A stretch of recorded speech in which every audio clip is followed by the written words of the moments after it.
Freelancing is great until you hit that dry spell. 1 month you're swamped with work and the next you have nothing. So how do you stay booked and build reliable income as a filmmaker? Let's break it down.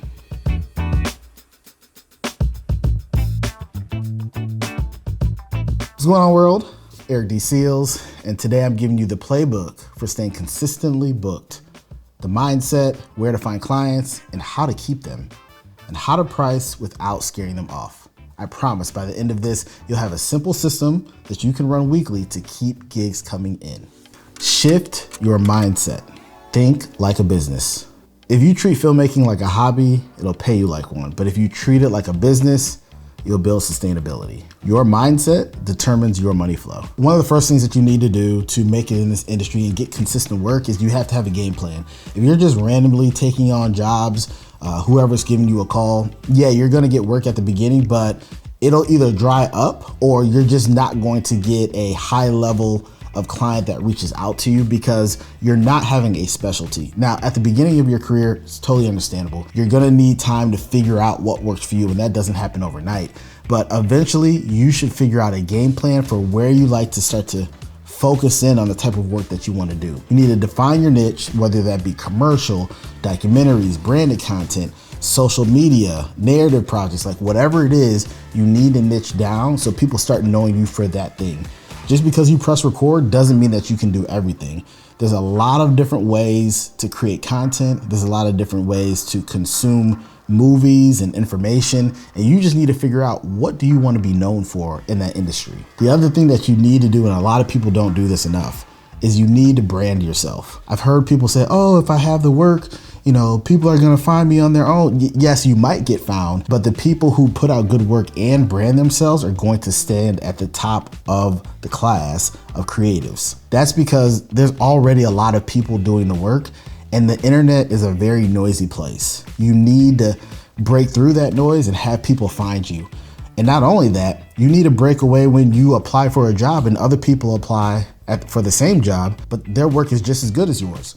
So a couple ways that you can do that, for instance, is have a website. You'll be surprised. Everybody doesn't have a website that has their content on it. It doesn't need to be a website that you even update on a quarterly or yearly basis, but having a website of your recent work is going to make a big difference. Having one clip, a demo reel, a show reel, or whatever you want to call it, to represent all of the work that encompasses what you do is going to be a big deal, because sometimes people will just want to get a quick snippet of what your work looks like. And I'll be honest, even your demo reel, people aren't watching the whole entire thing. So I think my current demo reel is somewhere between 60 and 90 seconds. I'm gonna say somewhere in between that. And I know for sure people barely go past the 20-second mark. And so what I do when I make content for my demo reel, I front load it. So the very best shots are at the beginning, because I know people aren't watching the whole thing. After that, make sure your portfolio doesn't have too much content in it. When I go to your page, if you have 30, 40, 50 videos, I'm not watching all of those and probably get turned off, because how can your portfolio really have that many pieces of content to showcase? Yes, you might be the next Steven Spielberg. You have a lot of great films, but you need to have selected content. So when someone comes to your page, they're only gonna see the hitters. They're only gonna see the best work because you're only showing them so much of it. The other thing to consider is if you do have a lot of work, at least break it up into documentary work, branded work, narrative work, so that I can hone in on what I'm looking to hire for when it comes to that position. And not enough people do case studies. When you start working with these higher brands, they want to see, how did you solve a problem, not how did you just come in and bring in the most expensive camera that the budget allowed. How did you become a problem solver for that situation? Because at the end of the day, people want to hire the folks who make them look better, and they want to know that your work has positive outcomes. The next thing that is very important is you need to understand your own numbers. Nobody's going to understand them for you. You need to know how much you need to get hired for that month. You need to know what your equipment needs to go for, maybe not a monthly basis, but on a quarterly basis, because you're not going to get hired the same amount of times each month. You need to know what your target profit is so that you can keep operating, or you can keep growing, or maybe one day you can hire somebody else. You need to know your minimum day rate. So if you have nothing to do that day and someone reaches out and their budget is lower than usual, you need to know what's the bottom dollar amount that I'm going to go out for. All of these things are very important, so you're not just guessing in the air. Clarity in your offers and numbers turns chaos into confidence. Where to find consistent clients. You don't need every platform to be successful. You just need a few that reliably feed your pipeline and you'll be all good to go. So there are many different freelancer platforms and there's many different ways that people get work. Some people use Upwork, Fiverr, Production Hub. People use Mandy, some people use Facebook, some people use YouTube. There's all these different optimized websites that can get you work and they all have their pluses and minuses, their pros and cons. The thing is you need to figure out what works best for you. So for instance, I don't get a lot of work through Instagram. Most of the people who reach out to me have either had no to low budget or it just isn't the type of work that I produce. Where things like Production Hub or LinkedIn or even email has been some of the best ways for me to get work. And it all depends on a couple things, your age, the type of work you do, how you reach out to people, your network. Like there's not one answer that fits for everybody, but you have to look at these different platforms like an investment. You need to have your eggs in several different baskets because they're all not gonna come through at once. Like Production Hub has been great for us a lot, but it doesn't provide us all our work. And if we sat around and waited for it, it's not going to yield me to make it to the end of the year. Same thing with LinkedIn, same thing with email. It's a mix of all these things that get you to where you need to go. And that's something that I didn't realize early in my career. I always thought that, man, I'm gonna get all my work from this one place, or I'm gonna be good to go once I can get this all set up. No, you actually don't want that, because once these platforms close or they stop giving you the leads because they change your algorithm, you don't wanna be fully dependent on that one thing. The more that you can diversify how you get work, the better you're gonna be in the future to get more work. Networking is one of the most important things, but not like you would traditionally hear. Networking events for me in particular do not do well. I've gone to them before, it just feels awkward. I'm socially awkward. I talk to people and it doesn't work out for me. But what I have realized is some of the best people to network with are the people who are in the same position as you. And for a long time I fought that because I'm like, why would I want to connect with other editors or other DPs? Because they're trying to get the same work that I am gonna get.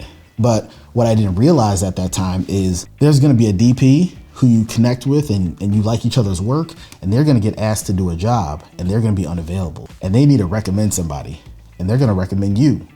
And then vice versa when you can't do a job. And so once I let go of the chains of thinking that, you know, I'm the only one who can succeed and I can't talk to anybody, my work flourished because I was connecting with all these other like-minded people who were doing the same thing that I do. And honestly, it just felt better. Like I got to connect with people who had the same pain points as me and they had the same situations, or I learned from them on how to do a situation better because we share information. And so these are the things that I didn't realize at first.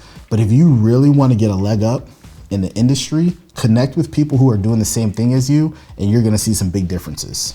And so you need to reserve 25%, if not more, of your time directly reaching out to people, whether that be reaching out to someone cold, whether that be through social media, whether that be phone calls, calling old friends that know people in the industry. If you continuously keep that pipeline going, you will be flooded with work. Now, the reason that a lot of people don't realize this is because it's hard.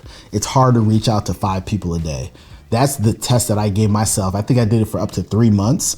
And I'm gonna tell you something. I couldn't take all the emails that were coming in to give me opportunities.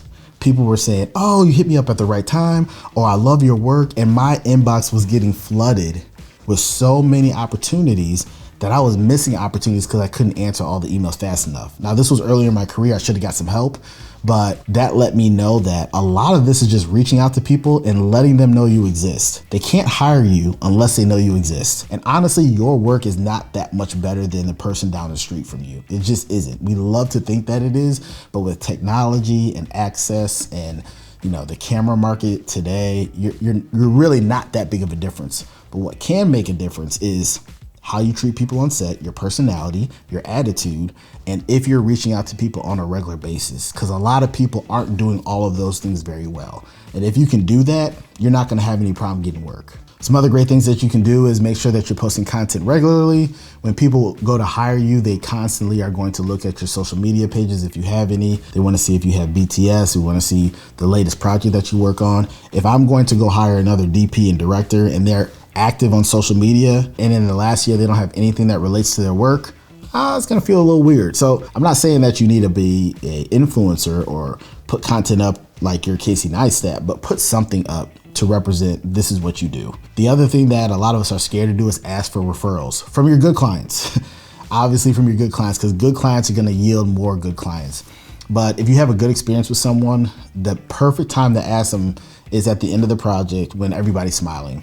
Say, hey, I wouldn't mind if you connected me with 2 people who might need my type of services, even pre-write the email for them. And then if there's someone in particular that you're looking to reach out to, ask them if you can connect them. Because I guarantee you, if the project went well, they're not gonna have any problem doing that. Now, the thing is, every time you reach out, every time you have a conversation is not gonna directly lead to something. Sometimes you're just watering the plant or planting a seed, and know that over time, it's gonna build your network. So every time you have a conversation, don't jump right to it, because people can smell thirst.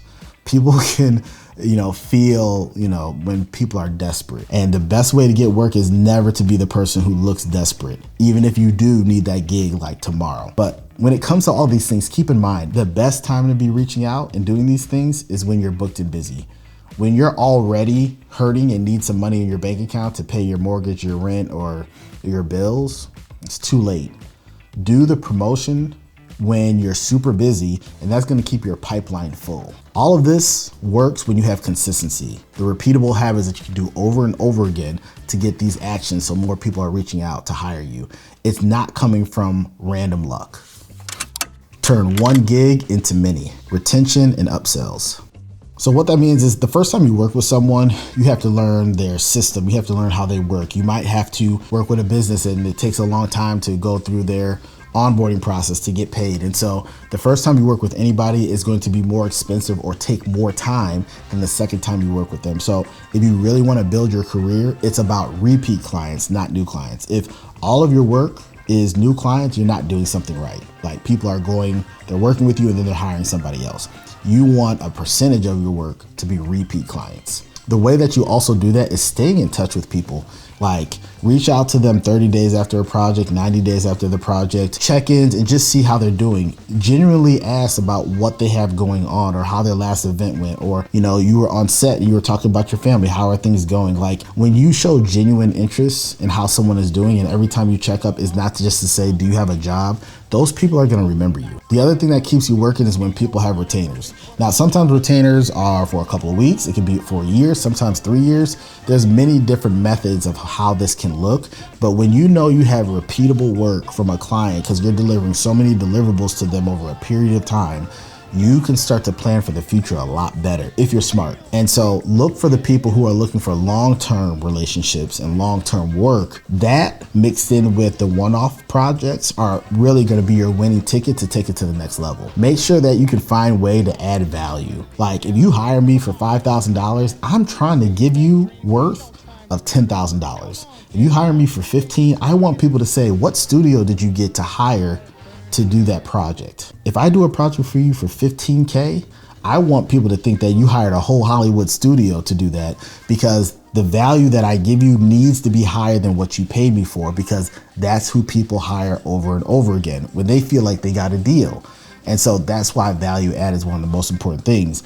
That can be BTS clips, that can be a montage, that can be doing a social post that promotes what you all are doing. There's so many different ways that you can add value, but think about and listen to what your client is saying, because they're probably telling you ways that they can get value add, but they're not directly asking you. So if you can provide more value than people are paying you, you're going to get hired again. I can't stress how important reliability is, from showing up on time to hitting deadlines, to communicating, to recapping the next steps after you have an email. There's so many reasons why people fall off when getting hired. And honestly, it's not always the most talented person that gets hired over and over again. The person who shows up on time is gonna get hired again. The person who says I'm gonna deliver by that day and gets it to you by that day is going to get hired on a regular basis. There's this quote that really hit me early in my career. I forgot who told it to me, but they said an entry level or a beginner person is only going to get the project done when everything goes right, where a professional is going to get it right no matter what happens. Like no matter what outcome, no matter what struggles, no matter what situation comes up, I'm still going to deliver. Because at the end of the day, the person who's hiring you, they have a boss too. And their boss has a boss. And their boss might have, a board of people And everybody has someone to answer to. I don't care who you are. Everybody answers to somebody. And if you want to get hired over and over again, make the person who hired you look good. And that starts with being reliable. Great service is marketing you don't have to pay for. Sustainable pricing. Simple math, simple packaging. Building packages that can be repeatable is going to be great for your clients to rehire you on a regular basis. Because what starts to happen is when they go into their next meeting and they need to hire someone of your caliber and they think of you, they're going to know your pricing in their head already. And they're going to put that into the system. So when they call you, it's not even about how much do you cost. It's are you available that day? So you can have a basic package where you say one shoot day gets you one edit day and one round of revisions. You might have a 2 shoot day package that gets you 2 edits and 2 rounds of revisions, and maybe you get a vertical video with that. There are so many different ways that you can package how you work and how you get paid. What I think you should do is find a basic package, do some research on the internet, and then adjust it.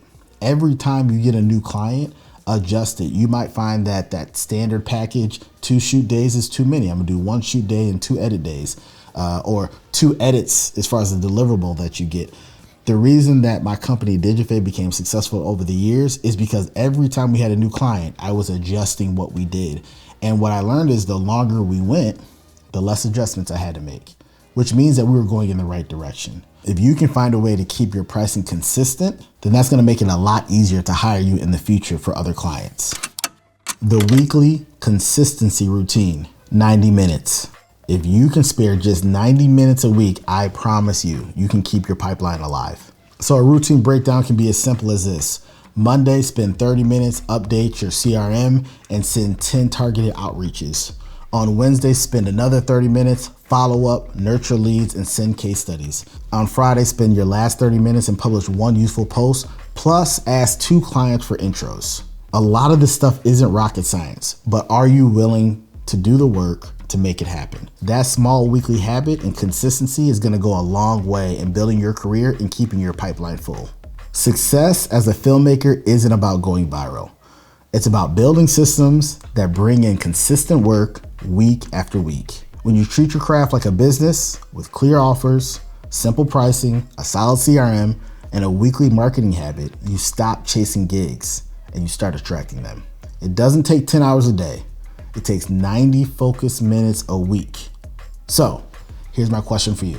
What's the one system you're going to put in place this week, whether that be outreach, follow-up, or pricing, to get more of the work that you actually want? Do me a favor, drop it in the comments. I want to hear where you're at and what's working. And if this helped shift your mindset, do me a favor, hit that subscribe button. See what I did there? I drop new videos every week to help you grow a sustainable filmmaking career from the ground up. You've got this. Now, go build your system. I'm Eric D. Seals. Keep telling stories that matter.